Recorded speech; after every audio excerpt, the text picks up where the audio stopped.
Alhamdulillahilladzi allafa baina qulubina fa asbahna bi ni'matihi ikhwana.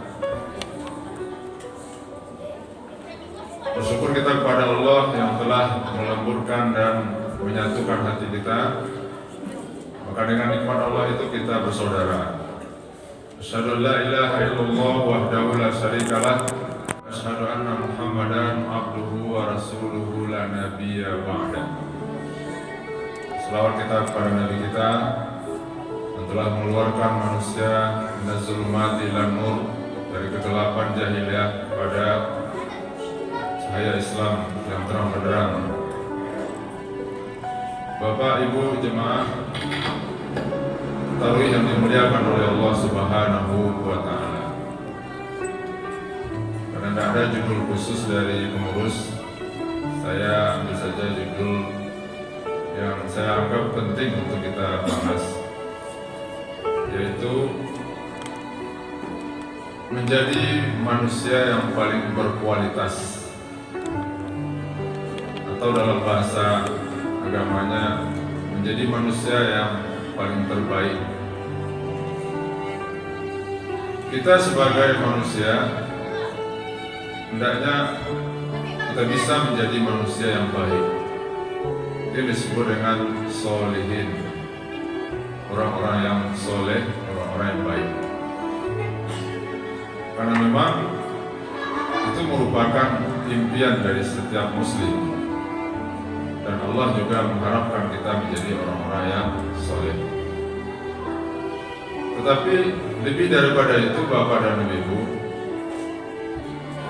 bagaimana kita menjadi manusia yang lebih baik,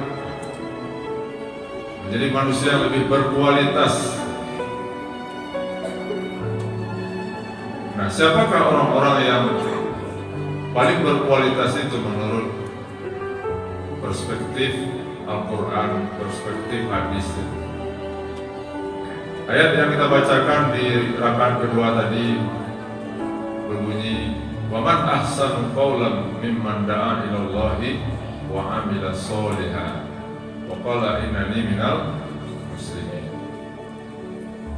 Kata Allah, siapakah orang yang paling terbaik ucapannya, kecuali adalah orang-orang yang mengajak orang kepada kebaikan. Man da'a ilallah, orang yang mengajak manusia kepada jalan Allah, dan dia dengan berani mengatakan, wa qala innani minal muslimin, saya adalah orang Islam. Nah, hari ini orang kadang-kadang takut, Bapak dan Ibu, menampakkan identitas dirinya sebagai seorang muslim. Padahal Allah mengatakan ishadu bi anna muslim. Pertontonkan, perlihatkan bahwa kita ini adalah orang-orang muslim. Jangan minder menjadi orang muslim. Jangan takut mau dituduh umat Islam ini radikal, ya, teroris. Itu tidak punya alasan. Yang perempuan, banggalah dengan busana muslimahnya. Jadi orang yang terbaik itu, Bapak dan Ibu, siapa? Paling terbaik, paling berkualitas itu orang yang menjadi da'i ilallah, ya, orang yang berdakwah. Karena memang di punggung kita ada perintah, ada tanggung jawab, wal takum minkum ummatun yad'una. Hendaklah dari kalian, kata Allah, ada umat yang yad'una ilal khair, mengajak kepada kebaikan. Artinya menjadi dai, Bapak dai, yang misinya adalah amar ma'ruf nahi munkar. Bapak Allah yarham, ya, pendiri Dewan Dakwah ini akabah ini kan Dewan Dakwah yang mendirikan. Saya kebetulan ketua Dewan Dakwah di Padang Panjang, Bapak Ibu. Tamatan di akabah ini dulu 92. Kata Pak Nasir, ketika ditanya oleh orang, Pak Nasir, bisakah umat ini diajak, dimobilisir untuk menjadi da'i ilallah? Kata Pak Nasir, bisa. Yang berilmu pengetahuan maka berdakwalah dengan ilmunya. Bahkan ilmu agama, apalagi umum, masuk guru matematik, guru biologi, fisika, bahasa, apalagi guru agama. Orang alim berdakwah dengan kealimannya, menjadi dai. Kalau tidak punya ilmu, kata Pak Nasir, ya punya harta, maka berdakwahlah dengan hartanya, kata Pak Nasir. Kalau tidak punya harta, maka berdakwahlah dengan pikiran dan tenaganya. Kalau tidak juga punya itu, kata Pak Nasir, berdakwahlah dengan keteladanannya. Jadi begitu pentingnya Bapak menjadi dai itu. Jangan hanya menyerahkan dakwah ini kepada para ustaz-ustaz, buya-buya, ulama-ulama, kiai-kiai. Kenapa? Karena Allah mengatakan wal takum minkum ummah. Nah, ummah itu adalah banyak itu. Tapi kalau bertabligh, nah itu mungkin ya orang tertentu. Tapi kalau berdakwah, apalagi Bapak dan kalau berdakwah dengan kekuasaan, segenggam kekuasaan lebih berpengaruh daripada sekeranjang kebenaran.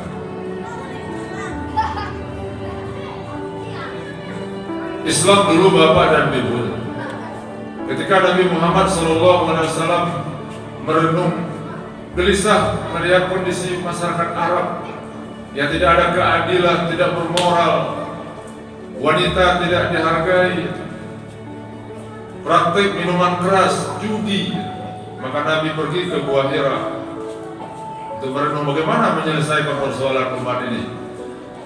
Turunlah wahyu pertama kepada Nabi, surat Al-Alaq ayat 1-5.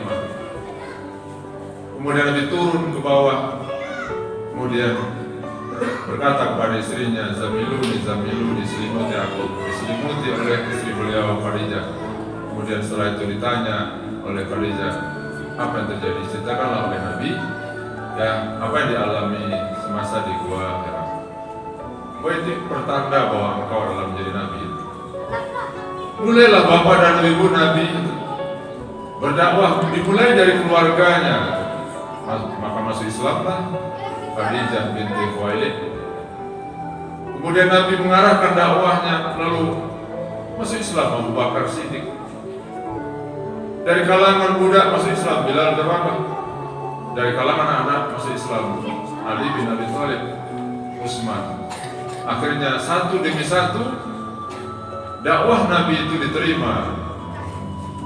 3 tahun lamanya Nabi berdakwah secara sirriyah, secara sembunyi-sembunyi. Masuk tahun keempat disuruh oleh Allah untuk berdakwah secara jahriyah, secara terang-terang. Disinilah mulai Bapak dan Ibu Nabi kita dengan para sahabat yang menghadapi tantangan yang cukup besar, diintimidasi, disakiti. Bahkan Nabi kita yang tercinta pun tidak luput dari perbuatan, perlakuan yang tidak wajar. Nabi juga pernah dicekek, Nabi pernah ditaruh kotoran unta di kepalanya. Itulah dakwah yang diperjuangkan oleh Nabi. Tetapi apa? Intimidasi, teror dari musuh-musuh ketika itu semakin kuat, karena mereka melihat bahwa ancaman Islam adalah ancaman bagi mereka. Lalu Nabi berusaha mencoba pergi hijrah ke Taif dengan harapan di sana bisa dakwah Nabi diterima, tetapi justru Nabi dilempari dengan batu. Kemudian akhirnya Nabi diperintah oleh Allah Subhanahu wa taala untuk hijrah. Nabi suruh dulu para sahabatnya untuk hijrah ke kota Madinah. Nabi belakangan. Lalu Nabi hijrah bersama sahabat yang bernama Abu Bakar. Akhirnya pendek cerita sampailah Nabi Muhammad SAW di kota Madinah. Disambut dakwah Nabi. Yang pertama dibangun oleh Nabi bukan kantor, bukan pasar, bukan gedung, tetapi yang dibangun oleh Nabi adalah itu masjid. Nah, dari masjid inilah tempat pembinaan ya umat. Akhirnya Bapak dan Ibu, dakwah Nabi di Madinah berkembang sampai Nabi mengirim para sahabatnya ke daerah lain seperti Yaman, kirim Muaz bin Jabal. Tak kecuali akhirnya Islam itu sampai ke Nusantara ini melalui Wali Songo, dimanfaatkan fasilitas yang ada semuanya untuk berdakwah. Ada wayang itu digunakan untuk berdakwah. Akhirnya Islam sampai ke Nusantara ini.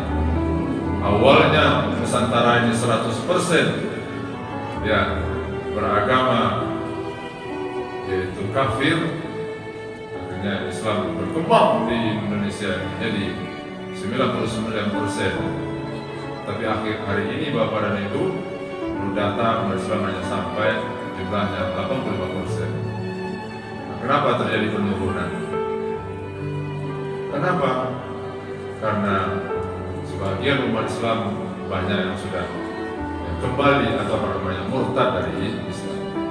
Tapi dakwah di Nusantara tetap berkembang sampailah Islam itu ke Sumatera Barat sampai ke Bukit Tinggi, Bapak dan Ibu. Jadi Bapak dan Ibu, inilah buah daripada waman ahsanu qawlan mimman da'a ila Allah. Siapakah orang yang paling terbaik? Itu orang-orang yang berdakwah. Oleh karena itu Bapak dan Ibu, dakwah ini harus kita dukung, kita tegakkan, tergantung kepada kemampuan yang kita miliki gitu. Dan dakwah akan berkembang terus gitu. Nah Bapak dan Ibu, lalu bagaimana caranya berdakwah? Ditunjukkan oleh Allah Subhanahu wa taala. Ud'u ila sabili rabbika bil hikmati wal mau'izatil hasanah wajadilhum billati hiya ahsan. Dakwahilah orang kepada agama Allah dengan apa? Dengan hikmah, dengan wisdom, dengan ilmu pengetahuan. Dan umat Islam itu mulai dari zaman Nabi sampai kepada para sahabat tabi'in itu memang Islam didakwahi secara hikmah. Kemudian kedua, wal mau'izatil hasanah, dengan pelajaran-pelajaran nasihat-nasihat yang baik. Dan kalaupun terjadi diskusi debat dengan non muslim, maka Islam mengajarkan wajadilhum billati hiya ahsan. Ya, berdebatlah dengan mereka, berdialoglah dengan cara-cara yang baik. Bapak dan Ibu, ini yang pertama Pak. Menjadi manusia yang paling terbaik adalah orang yang menjadi dai. Setiap manusia di dunia ini memiliki usaha Bapak dan Ibu. Ada yang menjadi ekonom, ada menjadi petani, menjadi pengusaha, menjadi politikus, yang semuanya menghasilkan. Kalau petani menghasilkan hasil-hasil pertanian, kalau pedagang menghasilkan uang, kalau politikus menghasilkan kekuasaan. Tetapi Pak Bu, usaha yang paling mulia dari semua usaha-usaha tadi adalah seperti yang dikatakan Allah dalam ayat tadi. Itulah menjadi usaha, menjadi da'i ilallah. Nah, oleh karena itu di pundak kita ada tanggung jawab untuk selalu berdakwah. Maka oleh para ulama dibagilah dakwah itu menjadi dua bentuk. Pertama dakwah bil lisan, yang kedua dakwah bil hal. Kalau bil lisan itu mungkin para ustaz lah, buya-buya, kiai gitu. Tapi yang tidak kalah pentingnya adalah berdakwah dengan hal ini Bapak. Atau orang Arab lisanul hal afsah min lisanil qaul. Ya, keadaan, contoh teladan yang baik itu lebih kadang-kadang besar pengaruhnya daripada dengan pembicaraan. Yang kedua Bapak, orang yang berkualitas yang terbaik itu adalah sebagaimana dijelaskan oleh Nabi, khairukum man ta'allama al-Qur'an wa 'allamahu. Sebaik-baik kamu adalah orang yang mempelajari Al-Quran dan mengajarkannya. Kenapa itu dikatakan oleh Nabi? Karena memang Al-Quran adalah kalamullah. Ya. Dialah wahyu. Satu huruf kita baca dapat pahala 10. Kitab suci. Maka umat Islam diwajibkan oleh Allah, diperintahkan oleh Nabi kita untuk mempelajari Al-Quran. Karena Al-Quran adalah pedoman hidup. Mustahil Al-Quran akan bisa menjadi pedoman kalau tidak dipelajari. Maka minat, semangat umat Islam harus kita pompa, kita kembangkan, kita dukung untuk mempelajari Al-Quran ini. Itulah makanya Bapak dan Ibu, dari anak-anak kita TK sekarang kan itu sudah diajarkan dia baca Iqra, bahkan ya tamat TK pun anak kita sudah bisa baca Al-Quran. Tapi tidak cukup hanya situ, mentadaburinya, ya, bagaimana menggali isi daripada Al-Quran, itu maksudnya mempelajari. Bahkan kehadiran Bapak dan Ibu pada malam ini dalam rangka ta'allam Al-Quran, ya, kemudian wa'allamahu, dan mengajarkannya. Itulah manusia yang paling terbaik, ya, menurut Nabi Muhammad SAW dalam hadisnya. Karena itu jangan pernah kita berhenti Bapak dan Ibu pelajari Al-Quran ini. Ya. Yang pernah bosan mempelajari Al-Quran, bagaimanapun sibuknya kita luangkan waktu untuk mentelaah mempelajari Al-Quran ini, apalagi mengajarkannya. Karena dengan Al-Quran inilah hidup kita ini akan terjamin. Ada seorang ulama dari Mesir mengarang sebuah tafsir namanya Tafsir fi Zilalil Quran, tafsir di bawah naungan Al-Quran. Apa katanya di mukadimahnya? Al-hayatu fi zilalil Quran nikmatun. Hidup di bawah naungan Al-Quran itulah nikmat. Nikmatun la ya'rifuha, nikmat yang tidak bisa diketahui illa man azzaqa, kecuali orang yang merasakan nikmatnya Al-Quran ini. Apalagi bulan Ramadan ini identik dengan bulan Al-Quran. Maka sibukkan diri kita dengan Al-Quran. Yang ketiga Bapak dan Ibu, orang yang paling terbaik menurut hadis Nabi adalah khairukum man tala umruhu wa hasuna amaluhu. Sebaik-baik kamu adalah orang yang panjang umurnya dan bagus amal ibadahnya. Ya. Panjang umur itu kalau kita sudah jelaskan oleh Nabi. A'maru ummati baina sittin wa sab'in. Umur umatku paling lama itu antara 60-70. Nah, antara 70 itu kita bagaimana kita gunakan waktu ini, umur ini untuk beramal ibadah Bapak dan Ibu. Sebaliknya kata Nabi, ya, wasarrukum, seburuk-buruk kamu adalah orang yang mentola umruhu wa wasa'a amaluhu. Umur panjang tapi amal jelek. Kita terbatas Bapak hidup di dunia ini. Nah, jangan kita seperti sebuah ilustrasi.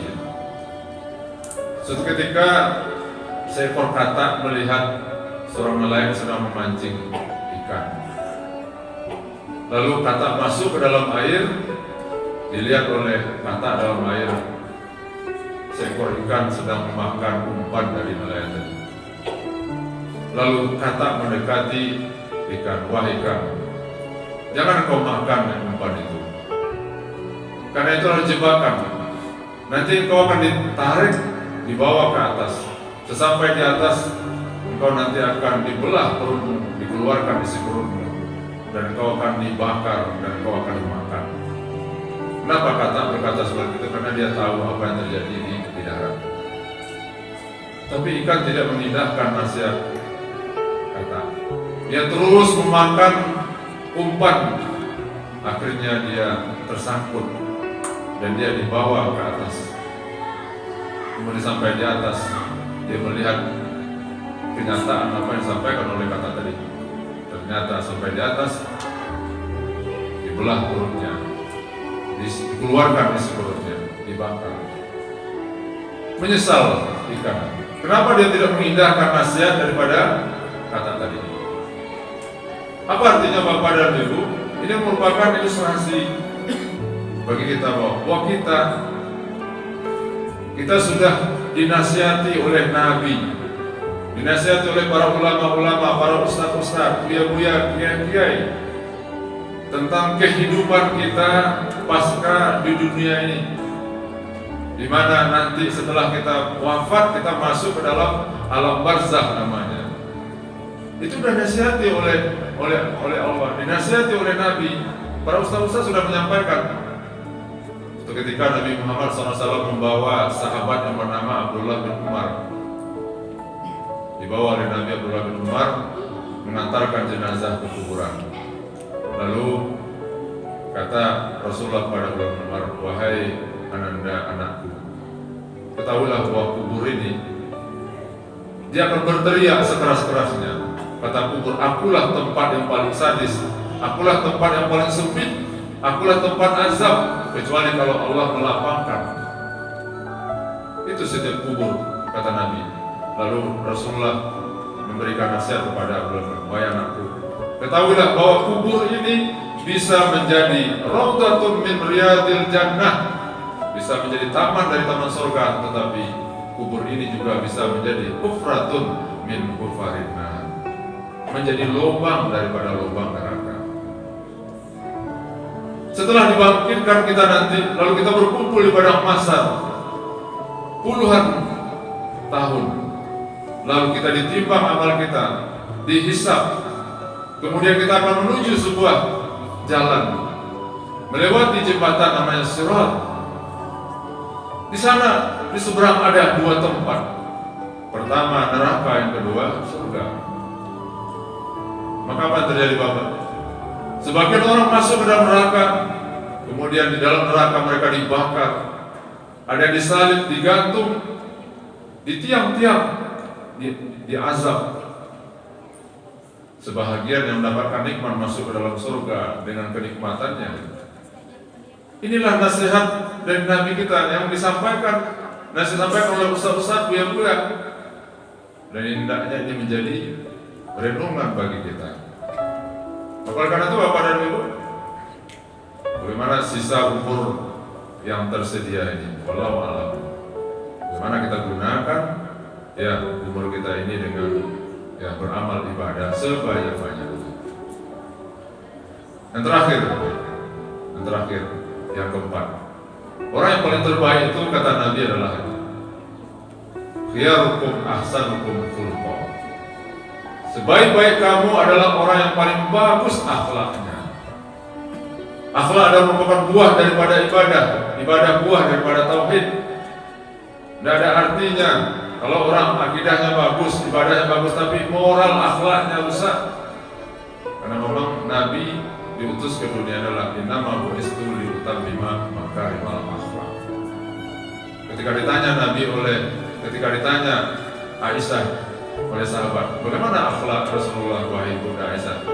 Kata Aisyah, karena khuluquhu al-Quran. Akhlak Nabi itu adalah Al-Quran. Hari ini Bapak dan Ibu kita mengalami namanya dekadensi moral.